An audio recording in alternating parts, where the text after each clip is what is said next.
Welcome, here I've got Xiaomi Mi 8 Lite and I'm gonna show you how to activate image stabilization while recording a video at this device.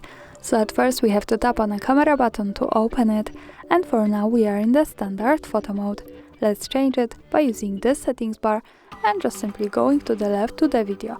Here we are. Now let's go to the right corner. When we pick this button, we get access to more video options we can manage. From here, let's move to the left side and pick the settings button, so we can open the advanced camera settings.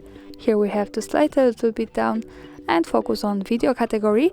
At the first place we have now image stabilization, so by using the button from the right we can easily turn it off and turn it on like that as we need.